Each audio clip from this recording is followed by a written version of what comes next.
हम अपनी इच्छा को ईश्वर की इच्छा में नहीं मिला पा रहे हैं, हम अपनी इच्छाएं अलग से रख लिए। और 3 गुणों की माया की रचना है, जिसमें एक राक्षसी प्रवृत्ति है तमोगुण, एक घोर प्रवृत्ति अशांत प्रवृत्ति है रजोगुण, और एक शांत प्रवृत्ति है सतोगुण। इन्हीं में विचरण करता रहता है पूरा संसार।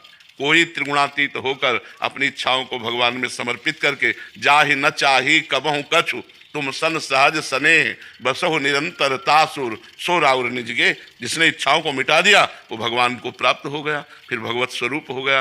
भगवान की इच्छा से ही जगत रचा है, लेकिन इसमें जो जगत में इच्छाएं हम कर रहे हैं वही हमारे बंधन का कारण है। इच्छा रहित तो हो जाना ही बंधन मुक्त हो जाना है, इच्छाएं ही बंधन है। देखो, इसमें भगवान इच्छा कर रहे हैं कि आप कर रहे हो, आप इच्छा कर रहे हो। आप इच्छा छोड़ दो, इच्छा रहित हो जाओ, तो आप देखोगे भगवत स्वरूप आनंद आपके अंदर आ गया। इच्छाएं मिटाने के लिए तो साधना की जाती है। जा ही न चाहिए कबहू कछु, कभी कुछ नहीं चाहिए, कोई इच्छा नहीं। सकल कामनाहीन जे राम भगत रसलीन, जो सारी कामनाओं को छोड़ देते वो भगवान के प्रेम रस में लीन हो जाते हैं। कामनाएं तो हमें जगत में फंसाए, कुछ कामनाएं पाप करवा रहे हैं, कुछ कामनाएं पुण्य करवा रहे हैं। तो बार बार लोकांतर में पुनरपि जननम पुनरपि मरणम पुनरपि जननी जठरे शयनम, यही खेल हो रहा है। इच्छाओं का त्याग कर दो, अभी भगवत प्राप्ति का अनुभव हो जाएगा। समझ पा रहे हैं आप? महाराज जी, कुछ भी करते हैं तो अगर असफलता मिलती है तो मन घबरा जाता है, निराशा सफलता पूर्व जन्म के प्रारब्ध कर्म के अनुसार मिलती है। जैसे हम बहुत पढ़े लिखे लेकिन हमें नौकरी नहीं मिल रही, लाखों रुपया लगा रहे लेकिन व्यापार में सफलता नहीं मिल रही, क्योंकि आपको दुख भोगना है। आपने ऐसे कर्म किए हैं कि उनके परिणाम में आपको दुख भोगना है, इसलिए असफलता। इस असफलता में भी हम सफलता खोज लें, ये आध्यात्मिक ज्ञान हो।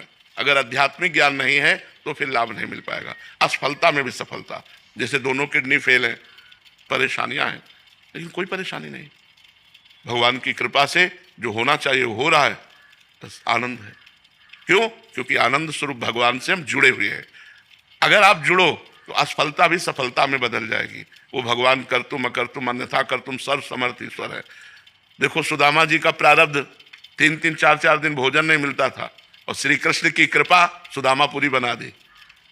तो कृपा और प्रारब्ध, इनमें अंतर है। प्रारब्ध से तो हम असफल हो जाएंगे, लेकिन कृपा हमें सफलता प्रदान करेगी। इसलिए हमें नाम जप करना चाहिए, अच्छे आचरण करना चाहिए, और परोपकार करना चाहिए, दूसरे जीवों को सुख प्रदान करना चाहिए। इससे बहुत जल्दी भगवान की कृपा हमारे ऊपर हो जाएगी और हम मंगलमय सफलता को प्राप्त हो जाएंगे।